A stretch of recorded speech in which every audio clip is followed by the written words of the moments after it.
Γεια σας. Σήμερα θα δούμε πώς θα χρησιμοποιούμε το ERA1D, το νέο προϊόν της 2D Scanner, που θα σας επιτρέπει να κάνετε χειροκίνητες μετρήσεις και να περνάνε στο σχέδιο με έναν αυτόματο τρόπο. Και πάμε να δούμε ακριβώς πώς θα γίνει αυτό. Έχουμε στήσει το 2D Scanner εδώ στον τρίποδα και ξεκινάμε τη σάρωση. Θα ξεκινήσω εγώ τώρα με ένα step 2 και ξεκινάει. Η σάρωση έχει ξεκινήσει. Τα πρώτα σημεία έρχονται και ξέρω ότι είναι σε αυτό το παράθυρο. Πατάω με το δάχτυλο στην οθόνη και μετά το εικονίδιο laser. Θα δείτε το εικονίδιο Bluetooth έγινε πράσινο, οπότε έχω σύνδεση. Και τώρα μπορώ να διαλέξω ένα από αυτά τα διαθέσιμα template, ποιο μου ταιριάζει. Έχω παράθυρα, ανοιγόμενα, σειρώμενα, μπαλκονόπορτες, ανοιγόμενες, σειρώμενες, διάφορες πόρτες και ανοίγματα. Σε αυτή την περίπτωση εγώ θα πάρω το άνοιγμα, γιατί αυτό εδώ είναι σαν ένα παράθυρο βιτρίνας. Παίρνω το άνοιγμα και μου ανοίγει αυτό το έτοιμο template με διάφορα κουτάκια.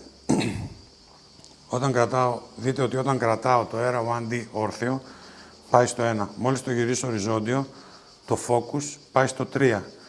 Αυτό γιατί το ERA1D ξέρει την κλίση του και η εφαρμογή ξέρει ότι αν το κρατάω κάθετα, δεν πρόκειται να μετρήσω το 3, το 4 ή το 5. Και μπορούμε να ξεκινήσουμε τις μετρήσεις.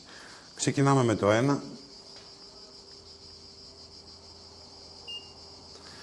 Τώρα θα πάμε στο 2, το οποίο είναι λίγο πιο δύσκολο. Πρέπει να βάλω το χέρι μου από την άλλη μεριά. Εντάξει, εγώ τώρα δεν θα τα μετρήσω και με απόλυτη ακρίβεια. Εσείς θα τα μετρήσετε ακριβώς. Ήρθε και το 2 και τώρα πάμε με το συνολικό ύψος.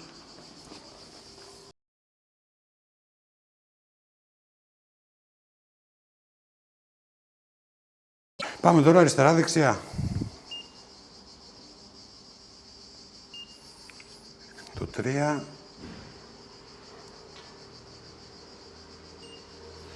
Το 4 και το 5 από εκεί δεν έχει καθόλου τυχείο. Έστω όμως ότι είχε και ένα τυχείο 5 εκατοστά, το οποίο δεν μπορώ να μετρήσω με το λέιζερ. Διπλό κλικ σε οποιοδήποτε κουτάκι, μου ανοίγει η διάσταση και μπορώ να βάλω ό,τι νούμερο θέλω, είτε από τις τυποποιημένες τιμές, είτε αυθαιρέτως. Και το ίδιο κάνουμε συνήθως και με το πάχος του τοίχου, το 7, διπλό κλικ και βάζουμε το πάχος του τοίχου. Τώρα, τι γίνεται αν κάνω κάποιο λάθος? Με μονό κλικ αλλάζει focus, πηγαίνει δηλαδή στο κουτάκι που πατήσαμε και εκεί δεν αλλάζει με την κλίση. Παραμένει σταθερά στο κουτάκι που επιλέξαμε. Αυτό είναι για να διορθώσω μια μέτρηση και αν ξαναμετρήσω έρχεται η καινούργια μέτρηση. Αν υπάρχει άλλο ελεύθερο κουτάκι, θα πάει μόνο του στο επόμενο. Τώρα αυτή τη στιγμή τα έχω γεμίσει όλα με νούμερα, οπότε ό,τι και να κάνω μένει στο κουτάκι που πάτησα με το δάχτυλο. Μπορώ επίσης να βάλω σημείωση. Να πω, ας πούμε, ότι είναι εδώ παράθυρο 1.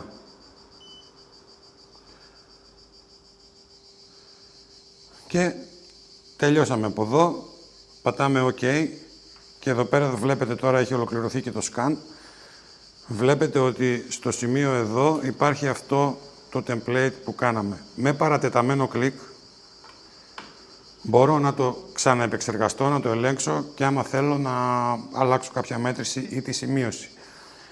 Αυτή η εικόνα που βλέπετε τώρα εδώ θα είναι μέσα στο DXF σαν image reference. Μαζί με το project θα έρθει και σαν εικόνα PNG και θα την έχετε δηλαδή μαζί με την συνεδρία σας. Πάμε τώρα να δούμε άλλες λειτουργίες και δυνατότητες που μας δίνει η εφαρμογή και το ERA1D. Αντί να μετρήσω τυποποιημένα παράθυρα όπως έχουμε εδώ, μπορούμε να μετρήσουμε κάτι αυθαίρετο. Εφόσον το 2D Scanner έχει τελειώσει τώρα και δεν με απασχολεί να κάνω κάτι άλλο, θα το κουνήσω λίγο εδώ στην άκρη για να σας δείξω πώς θα φτιάχναμε μία αυθαίρετη κατασκευή να την σχεδιάσουμε και να τη μετρήσουμε. Ας πούμε αυτό το ντουλαπάκι. Ξέρω ότι αυτό το ντουλαπάκι στο σχέδιό μου είναι εδώ, οπότε βάζω εδώ ένα custom drawing και σχεδιάζω. Έχω διάφορα εργαλεία εδώ σχεδίασης, ας τα δούμε λίγο εντάχει. Γραμμές κάθετες, γραμμή ελεύθερη, το τρίτο κουτάκι, τετράγωνο έτοιμο, γραμμή με καθετότητα και ελεύθερη πολυγραμμή και σημείωση.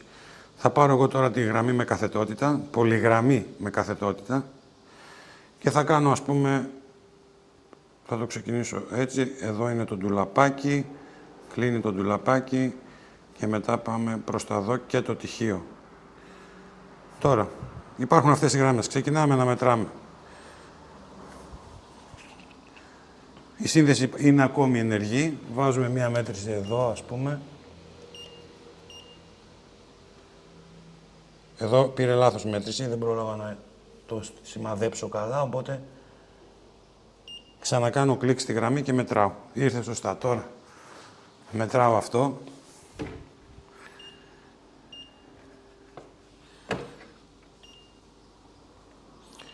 Το ενδιαφέρον εδώ που θέλω να τονίσω είναι ότι οι γραμμές, μόλις πάρουν διάσταση, σχεδιάζονται σε πραγματικά νούμερα με κλίμακα. Οπότε αυτά εδώ είναι πραγματικά μήκη και θα έρθουν και σαν DXF. Θα τα πούμε αργότερα αυτά. Συνεχίζω τις μετρήσεις.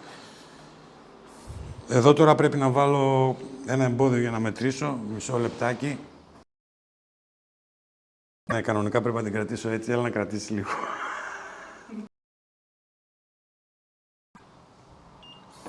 Ευχαριστούμε τον Γιάννη για τη φιλική συμμετοχή στο βίντεο. Να τονίσω ότι οι μικρές διαστάσεις δεν φαίνονται και αυτό οφείλεται στο zoom. Η φωτογραφία που θα εξαχθεί θα είναι σε μεγαλύτερη ανάλυση και θα φαίνονται και αν είναι πολύ μικρές για κάποια περίπτωση θα τις δείτε από τον DXF. Και έτσι με αυτόν τον τρόπο έχω αυτή εδώ την περιοχή μετρημένη με το απλό μέτρο. Τι άλλο μπορούμε να κάνουμε. Μπορώ να κουνάω τις γραμμές. Φυσικά εφόσον την κούνησα αυτή η διάσταση πλέον δεν είναι έγκυρη. Μπορώ, αν κουνήσω αυτήν, οι γραμμές κουνιούνται όλες μαζί, υπάρχει μια συνέχεια δηλαδή, η οποία δεν σπάει εύκολα. Μπορώ να βάλω, ας πούμε, ελεύθερη γραμμή και πάλι θα δείτε, αν αρχίσω να μετράω, προσαρμόζονται τα μέτρα στις μετρήσεις που έρχονται. Από εδώ μπορώ να κάνω zoom all, από το δεύτερο κουμπί κάνω zoom all, από το τρίτο κουμπί έχω διαχείριση αρχείων. Μπορώ αυτό να το σώσω το template, να το εξάγω σαν DXF ή να ανοίξω κάποιο άλλο template. Ωστόσο αυτά δεν χρειάζονται, γιατί η εφαρμογή η ίδια το στέλνει και σαν DXF μαζί με αυτή την εικόνα. Αυτή η εικόνα θα υπάρχει στο DXF αρχείο σαν image reference και στον editor φυσικά θα τη δείτε σαν εικόνα όπως βλέπετε τις φωτογραφίες. Και μαζί στον ίδιο φάκελο θα υπάρχει και ένα DXF με ίδιο όνομα. Και θα είναι αυτό το σχήμα. Εδώ είναι το undo, αν θέλω να αναιρέσω την προηγούμενη μου ενέργεια. Και τελειώσαμε. Πατάμε το yes και εδώ πέρα τώρα έχουμε δεύτερο εικονίδιο, το οποίο πάλι μπορούμε φυσικά να επεξεργαστούμε και να διαγράψουμε αν θέλουμε με αυτόν τον τρόπο. Δεν έδειξα και τη σημείωση, να βάλουμε και μία σημείωση. Και μετά πατάμε με το δάχτυλο όπου θέλουμε να μπει η σημείωση και πάμε τώρα μία τρίτη λειτουργία να δούμε πώς μπορούμε να βάλουμε διαστάσεις πάνω σε φωτογραφία.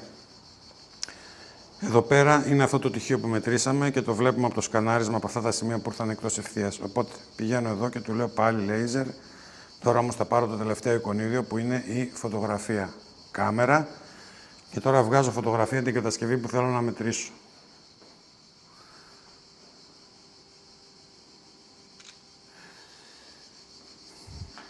Ήρθε η φωτογραφία μέσα στο σχέδιό μου. Εδώ πάλι έχω τα ίδια εργαλεία που είχαμε πριν, με τη μόνη διαφορά αυτό το κουμπάκι, το Auto Trace, το οποίο τι κάνει, προσπαθεί να ανιχνεύσει αυτόματα τις ακμές της κατασκευής μου. Οπότε μου βάζει προτινόμενες γραμμές διαστάσεων.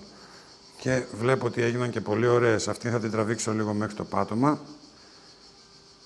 Και αυτήν θα την τραβήξω λίγο μέχρι τη γωνίτσα εκεί. Δεν με πειράζει που η άλλη γραμμή είναι στραβή ή η άλλη που υπάρχει και δεν θα τη χρησιμοποιήσω, γιατί σε αυτή τη λειτουργία μόνο όσες γραμμές πάρουν διάσταση θα εξαχθούν στη φωτογραφία. Εδώ πέρα δεν θα έχουμε φυσικά DXF, θα έχουμε μόνο τη φωτογραφία σαν πληροφορία. Zoom all και πάμε να αρχίσουμε να μετράμε. Να πω λίγο κάτι ακόμη εδώ πέρα. Το πρώτο beep που ακούτε είναι για να ανοίξει το laser. Το δεύτερο beep μας φέρνει τη μέτρηση. Οπότε, Για να ολοκληρώσουμε μια μέτρηση, πατάμε 2 φορές το κουμπί. Δηλαδή, τώρα το λέιζερ είναι κλειστό, πατάω το κουμπί, ανοίγει το λέιζερ και μετράω. Ναι, μέτρησα λάθος διάσταση όμως, γιατί πήρε την μικρή εκείνη που λέγαμε ότι δεν με νοιάζει. Έπρεπε να επιλέξω με το δάχτυλο τι θέλω να μετρήσω, γιατί τώρα θεώρησα ότι η συνέχεια είναι από εκεί. Σβήνω αυτήν εδώ, επιλέγω αυτήν με το δάχτυλο και ξαναμετράω. Και έτσι έχω στη φωτογραφία μου πάνω ωραίες διαστάσεις. Και εδώ μπορώ να βάλω και μία σημείωση ό,τι θέλω. Και πατάω με το δάχτυλο που θέλω να μπει η σημείωση. Και με τον ίδιο τρόπο εδώ σώζουμε και έχουμε τώρα στο σχέδιό μας 3 εικονίδια λέιζερ. Κάθε εικονίδιο λέιζερ έχει πληροφορία. Πάμε τώρα να δούμε και πώς θα εμφανιστούν στο DXF. Εδώ βλέπουμε τα αρχεία μας. Είναι το DXF. Οι εικόνες όπως θα δούμε είναι σαν image reference εδώ και μπορούμε να κάνουμε αρκετό zoom και να δούμε τις μικρές διαστάσεις. Αυτή είναι η φωτογραφία και αυτό είναι το παράθυρο. Όλα στο ίδιο μπλοκ. Στο layer media. Άμα σβήσω αυτό το layer δεν φαίνονται οι εικόνες. Αυτό είναι το TXT το οποίο το ανοίγουμε με τον editor.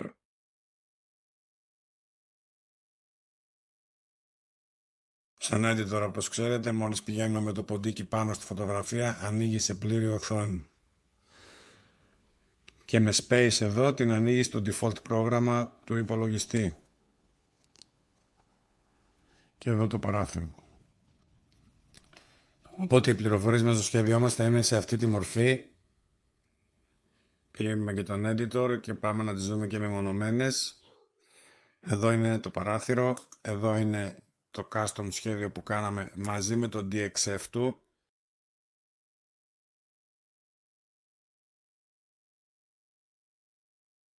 Έτσι οι διαστάσεις είναι όπως είναι και στην εικόνα φυσικά.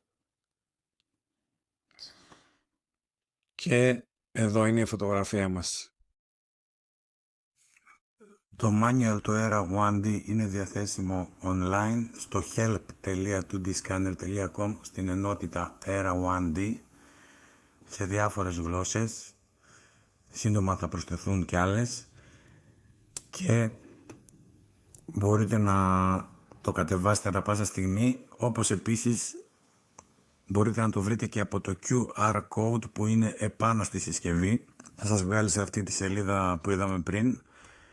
Είναι ένα πολύ καλό μέτρο, ποιοτικό, με πολύ καλή ακρίβεια, το έχουμε τεστάρει πάρα πολύ. Παίρνει 2 μπαταρίες, 2α, οι οποίες κρατάνε, μπορώ να πω, πάρα πολύ, επαναφορτιζόμενες φυσικά.